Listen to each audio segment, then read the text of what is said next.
and welcome to World Insight, coming to you live from Beijing on CCTV News. I'm your host, Tian Wei. On today's program, terror strikes at the heart of Europe in Germany, Turkey, and Switzerland. Signs of more security troubles ahead. Or will a united Europe be able to stand up to militants?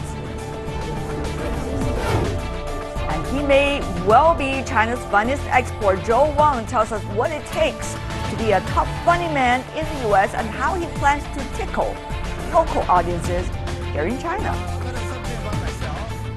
We begin today's show with recent terror strikes in Europe. 3 violent attacks happened in Germany, Turkey, and Switzerland on Monday, which stunned the international community. Leaders have condemned these attacks as brutal actions and called for a unified response to security threats. With Christmas coming this weekend, is everyone's safety already a big problem? A bloody day. In Switzerland, a 24-year-old suspect shot and wounded 3 people at an Islamic center in Zurich on Monday evening. Police said the gunman had no links to radical Islamist or far-right motives.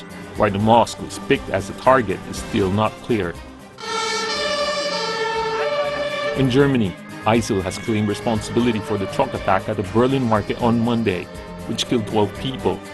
Police released the only detained suspect on Tuesday, saying there was no evidence to link him to the attack.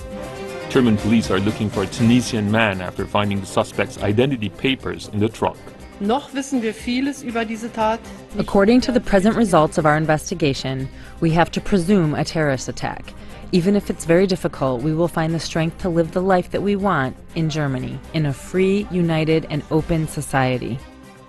Russia's ambassador to Turkey, Andrei Karlov, was shot dead when he was delivering a speech at an art gallery on Monday in the Turkish capital, Ankara. Killer has been identified as a 22-year-old Turkish riot policeman. It's still not clear if he had links to any group. The answer to this can only be strengthening of fight against terror, and the bandits will feel the difference. Hours after the assassination, another attacker opened fire at the U.S. Embassy in Ankara before police detained him. No one was harmed, but as a precaution, the U.S. has shut the embassy in Ankara and consulates in Istanbul and Adana on Tuesday. In the wake of the series of attacks, security has been stepped up around the world.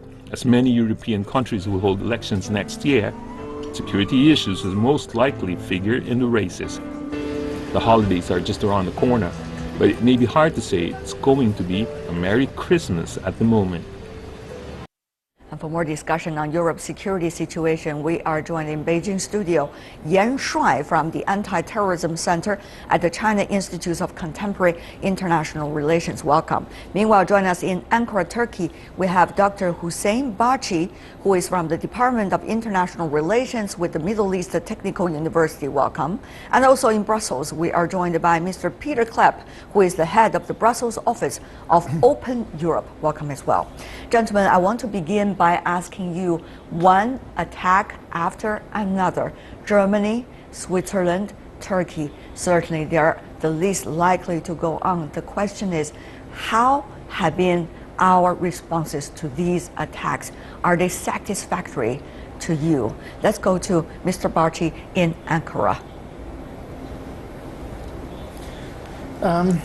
Thank you very much. First of all, 3 events in one night, and Turkey is one of the countries which is a target of international terrorism, and the assassination of the Russian ambassador is another proof of it, that Turkey in the last years have been experiencing several type of terrorist activities, but this time it was much more specific, much more directed at a man who was representing Russia. So this happens first time in Turkey, on Turkish territory, and in all the discussions in Turkey, many people have expected that the Turkish-Russian relations will go to have a cold atmosphere like last year's shutdown of the Russian plane, but it happened on the contrary.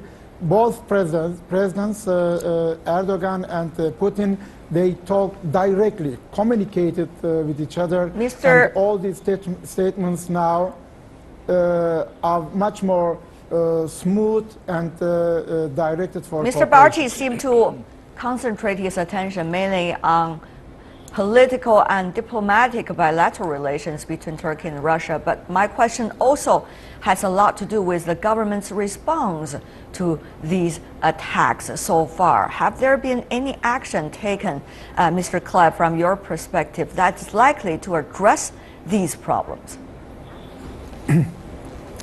I think I'm Mr. one of Klepp, the first, Mr. Klepp, please. Probably, Yes, the current attack in Berlin actually was probably committed by Tunisian citizen who had come into the EU through Italy, and it's actually quite telling that you have a number of problems coming together, problems that are not being targeted. First of all, people can still illegally enter the EU through the Italian Sea between Libya and Italy. That's not being sorted as opposed to Greece. Secondly, also the gentleman in question, the terrorist, he was condemned to be expelled from Germany already in July, and he still was on the territory. So that's another reason why this attack happened, because Germany apparently does not manage to kick out people that have been denied asylum. Maybe because Tunisia refused to take back its own citizen. We have to figure that out, because they get a lot of EU funds and there need to be consequences for that. Thirdly, this man was in touch with the ultra-extreme Islamist Salafist scene in Germany, which has been making headlines for a few years now. Many of these people are known to the authorities, and still not enough is done to tackle this. All right. Mr. Klepp clearly made his views to us, that is, there are loopholes in the system, it seems you are suggesting, Mr. Sir. But the question is not only deal with the immediate actions coming from government, but also whether governments and international mechanism could see eye to eye in terms of what is terrorism. And Mr. Klepp, I want to come back to you very briefly. Switzerland today announced that it was not a terrorist attack, mainly by just announcing it, it was not a terrorist attack. After all, that was a migrant who's coming into the country. It was a migrant who attacked the mosque inside Switzerland, and that man died. And the authorities said they don't know what exactly is the reason, but they just clearly, blindly calling it not a terrorist attack. So this really called us the attention about what exactly is terrorism. Can governments agree upon a definition of terrorism so that really actions can be taken? Mr. Klepp, very briefly from you, comments. It's a good question. Of course, in Switzerland, I think you would need to see a lot more facts to settle whether the authorities in Switzerland are right not to call it a terrorist attack. But in general, the authorities in Europe have been criticized by the people for sort of trying to minimize certain incidents. I think indeed we should have a strict definition of terrorism. But you know, I don't think it matters that much. We have a problem with mainly Islamic terrorists, and often these people are luckily not so capable to manage. So ISIS has a problem that they have sufficient ground soldiers, but they don't have enough managers. But once in a while, of course, an attack unfortunately succeeds. All right. Mr. Barchi, right after the incident in Ankara, the killing of the Russian ambassador, both the Turkish government and the Russian government have already concluded then that it is a terrorist attack. How much do you think this mutual understanding about the nature of this incident can really bring the two parties and others together to solve the problem?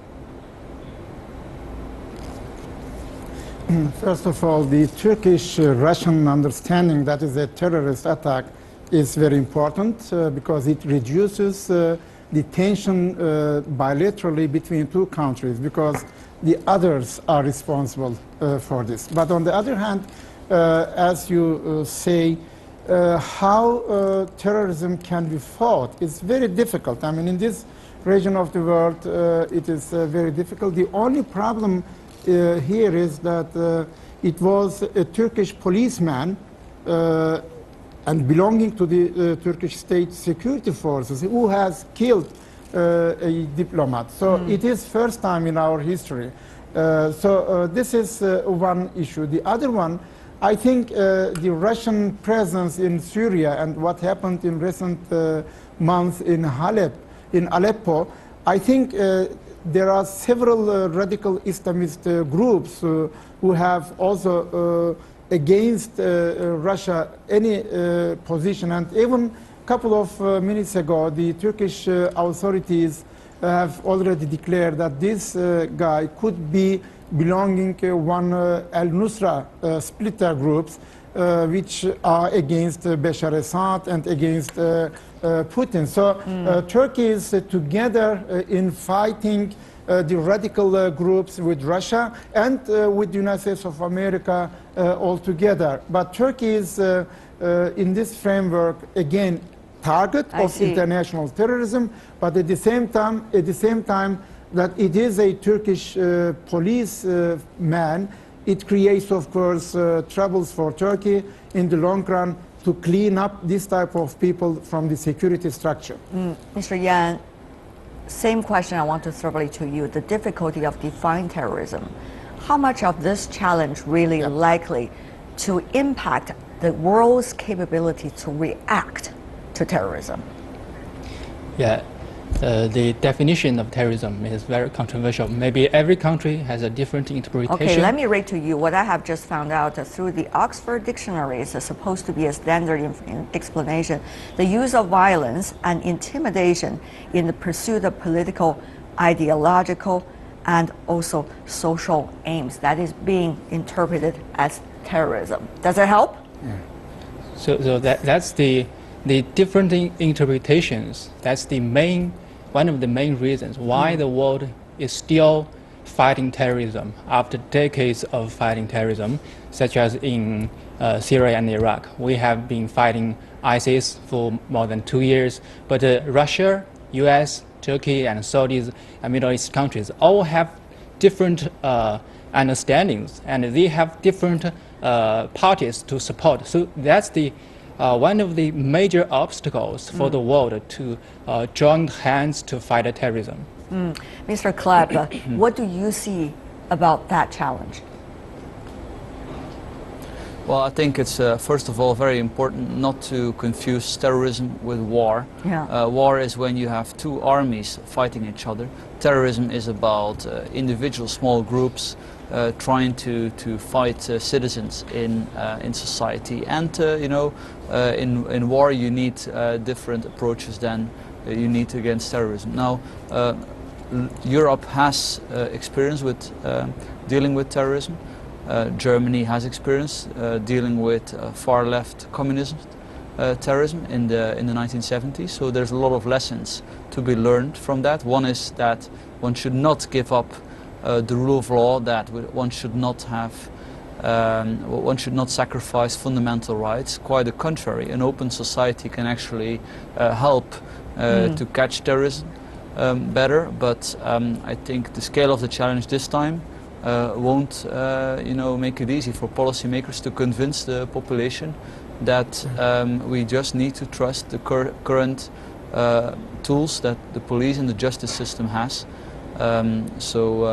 Because I think this will take decades to deal with. Mr. Barchi, as a result, can the mechanisms and the machines that we have now, these days, with governments and also internationally, really deal with this mounting task we're facing, 3 attacks within one night, these kind of frequency, these kind of intensity? How is this, what some already argue as the new normal, in a way likely to transform our political system, our governmental systems, and also the structures within our society? Take the example of Turkey, for example.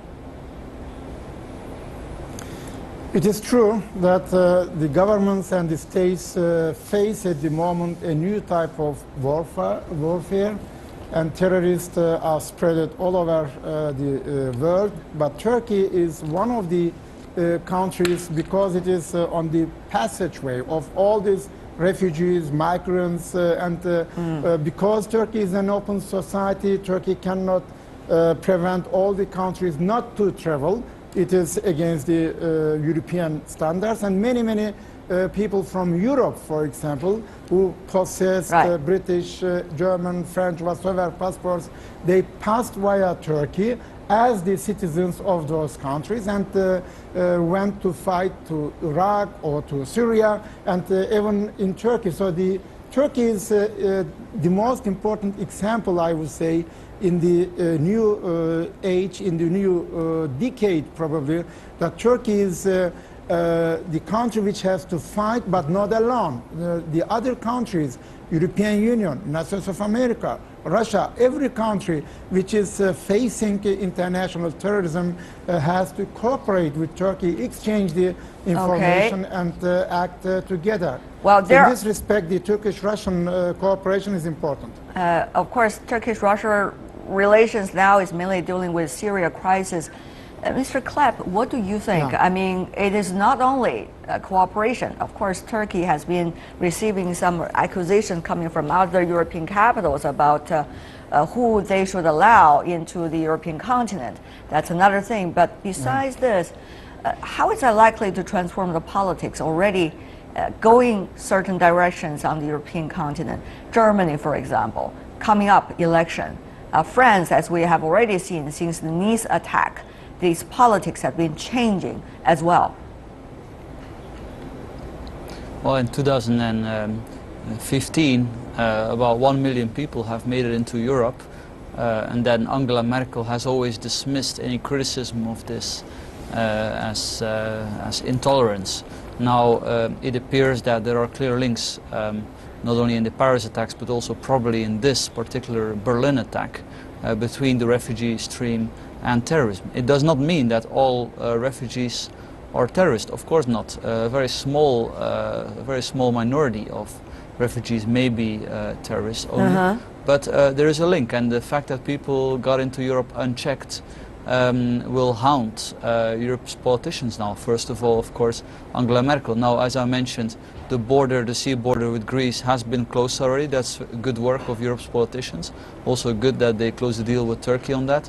Next step is to tell anyone that is saved in the sea between Italy and Libya that they cannot continue travel to the north of Europe, that they have to await their asylum requests in some closed detention center in Italy until they get a yes. Then of course they can travel on. If they get a no, they have to go back to where they come from. But already a lot of things have happened, as you may understand very well, Mr. Klepp, on the European continent. It is just another possibility that attack could happen at any moment, as we say it.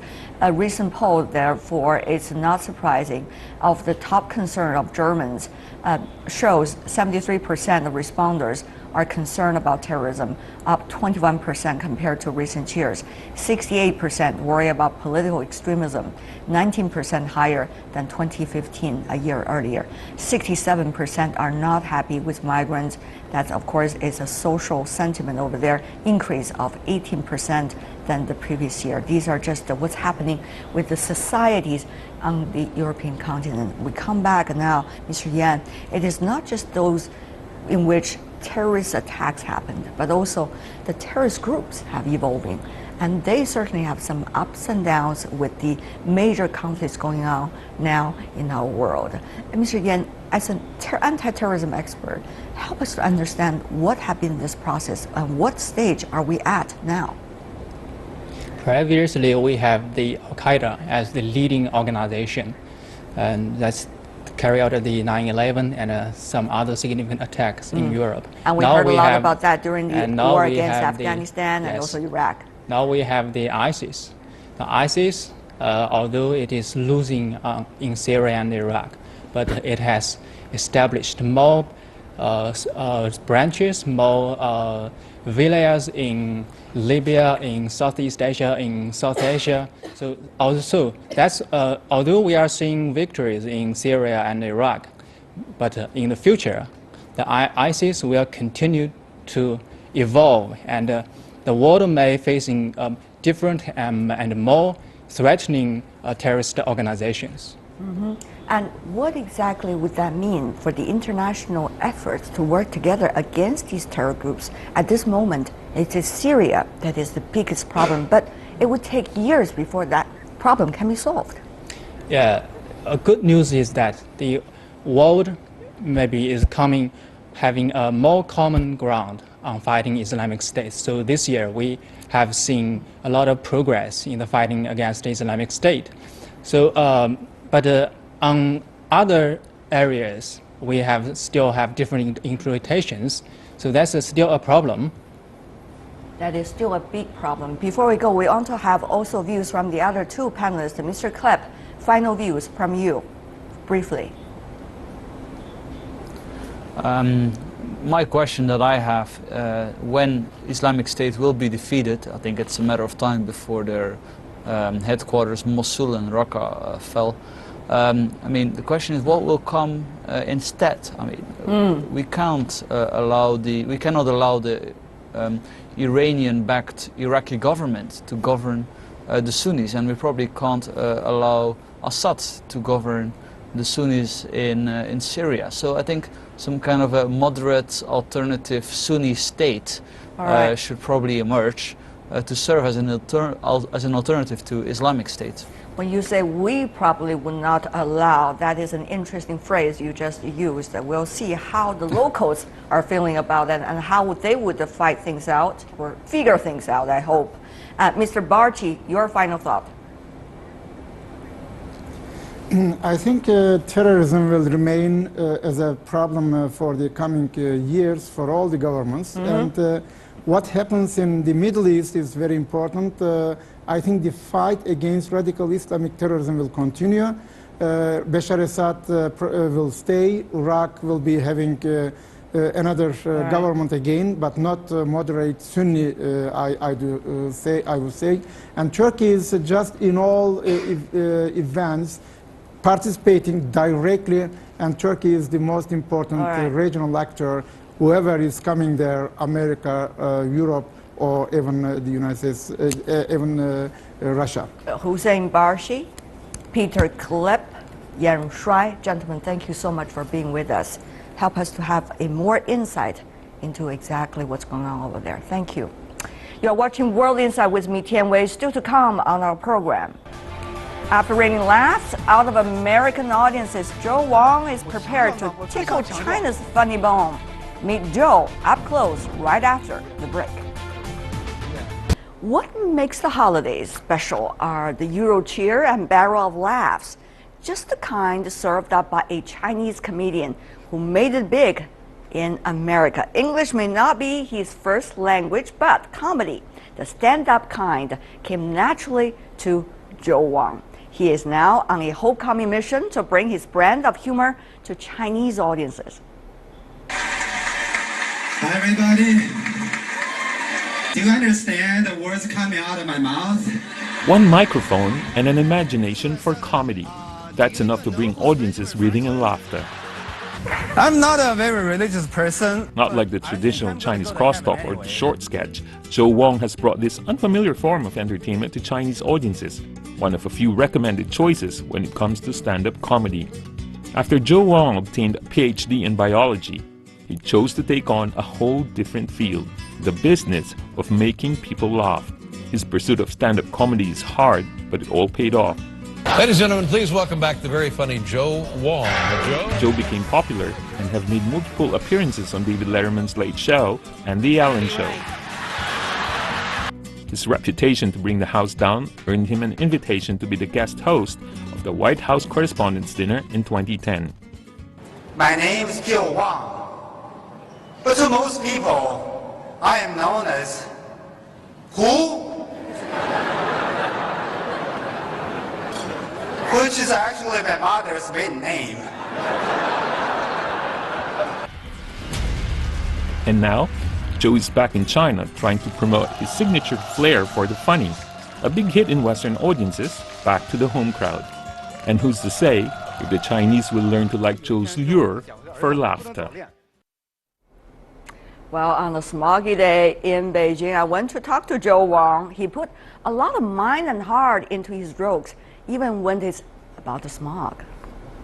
Look, I have a joke here, the smog has gotten so bad, even air gets really expensive. I bought a bag of air the other day. It cost me like $2. Fortunately, there's some potato chips in it.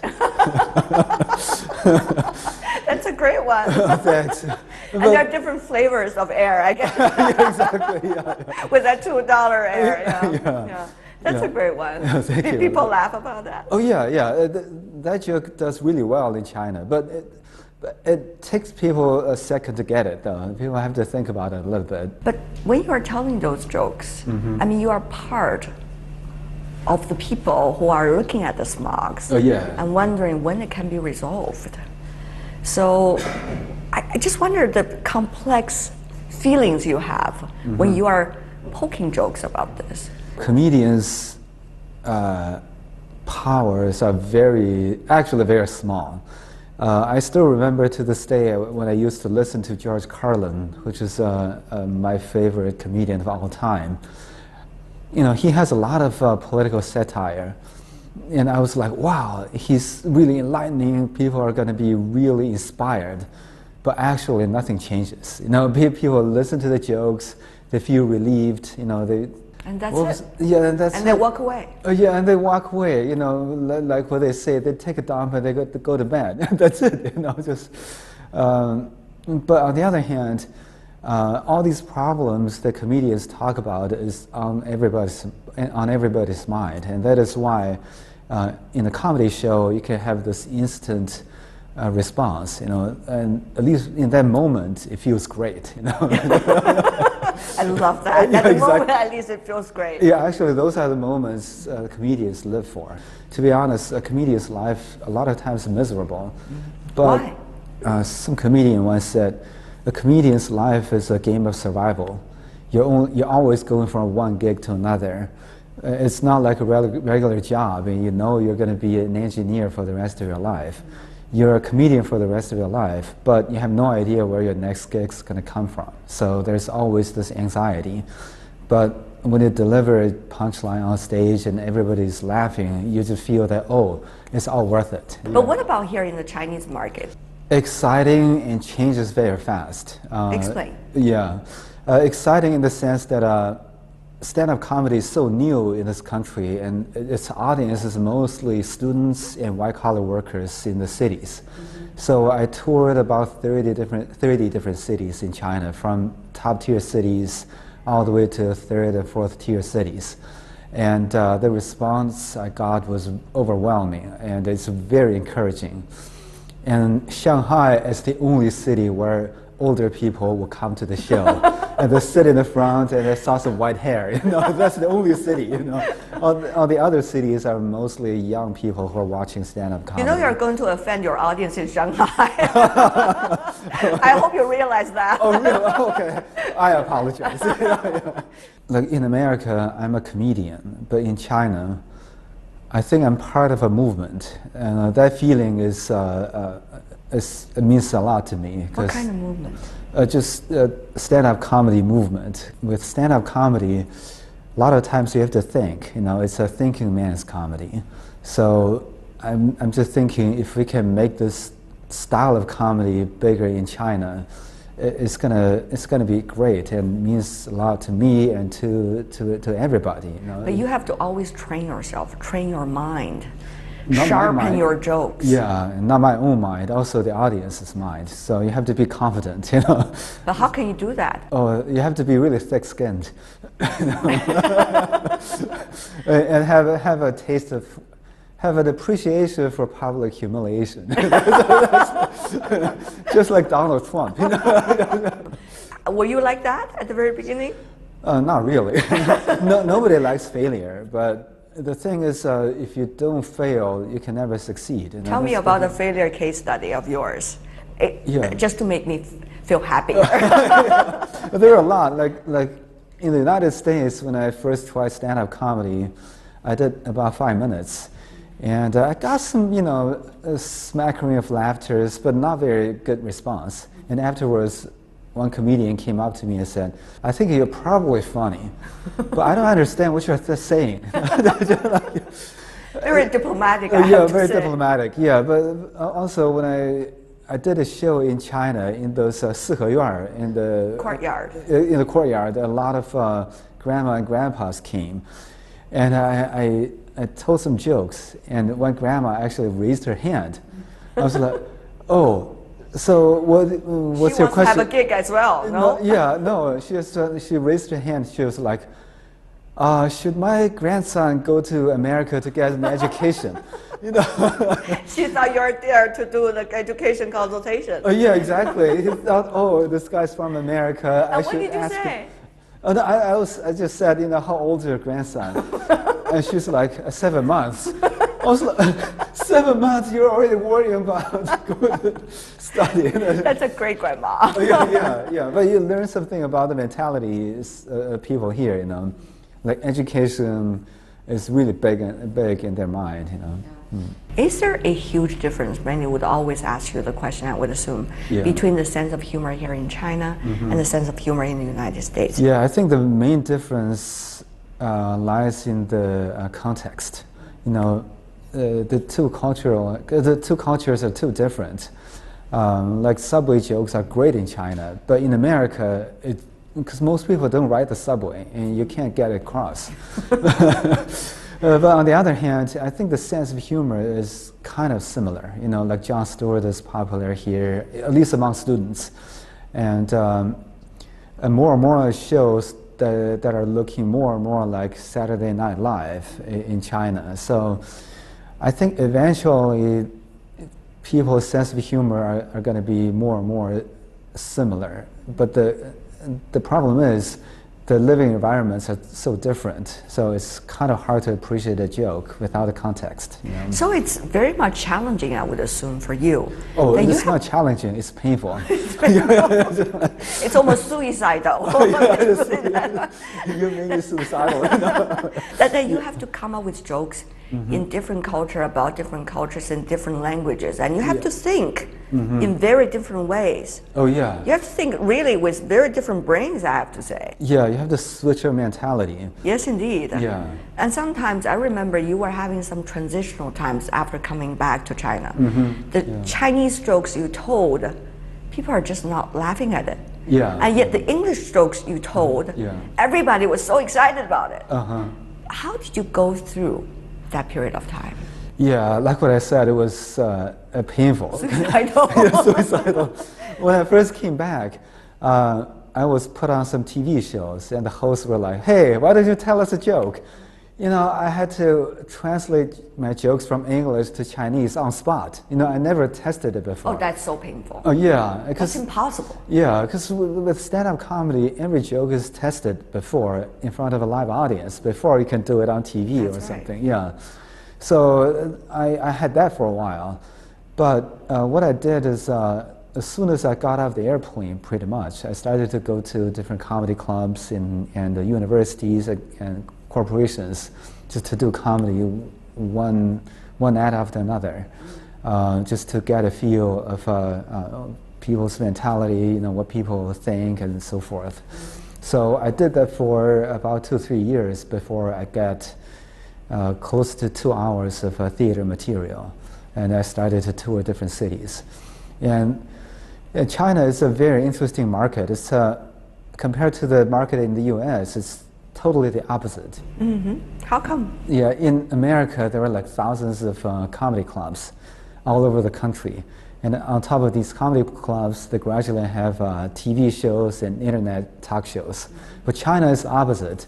There are very few comedy clubs, but there are a ton of TV talk shows, internet talk shows, and I guess that's the way it is. You know, everybody's shopping online instead of going to the actual store. Maybe comedy is getting to be that way in China.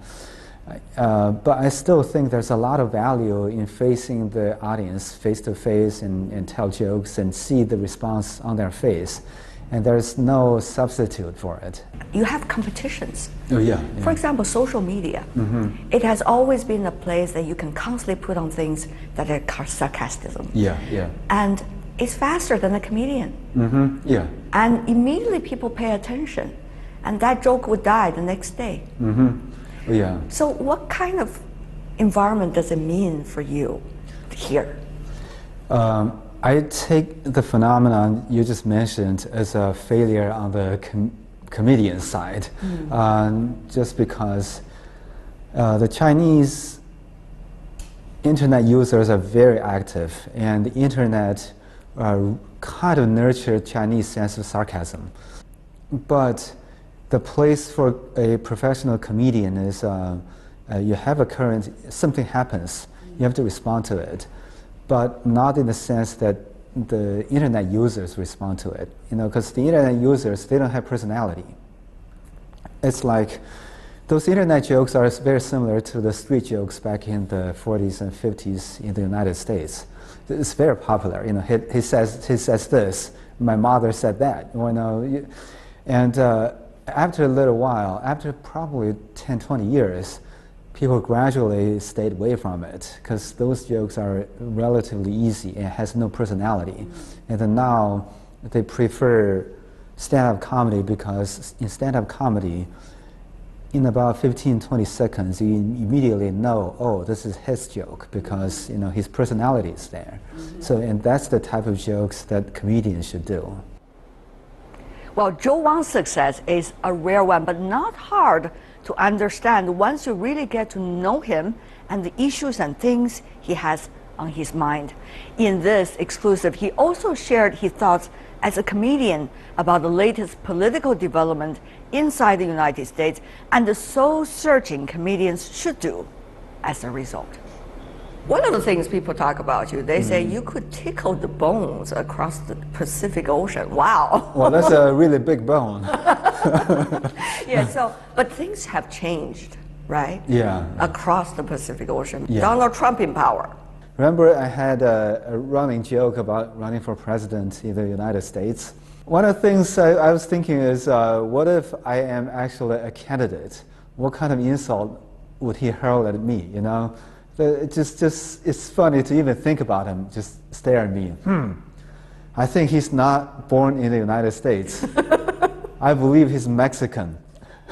We should keep him out.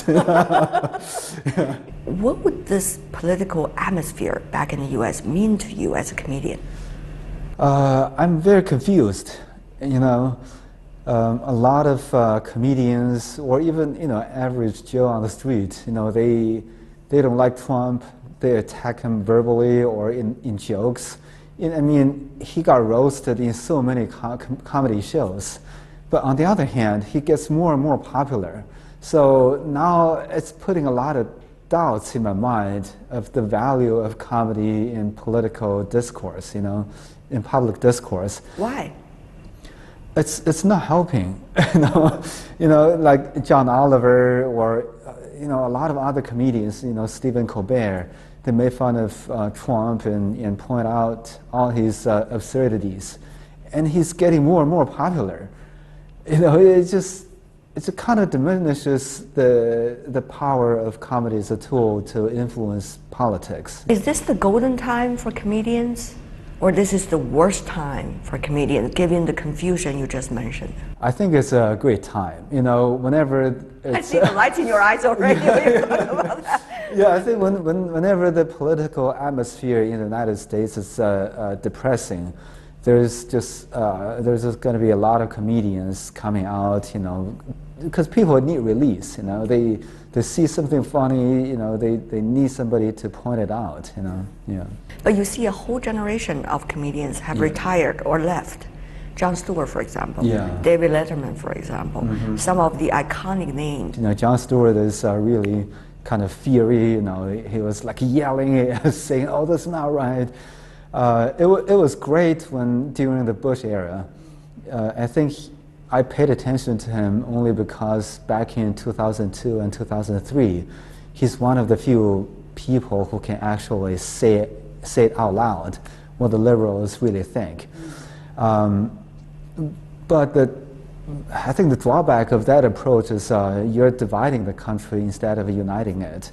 Maybe given the situation in the United States right now, we need a comedian like Trevor Noah, who's more like mild, tends to find common ground and to bring people together. But is that the responsibility of comedians to bring people together, to be like a balancer among all factors? Or a comedian's job is to really say things out loud about things that they care and they think it is funny and sarcastic?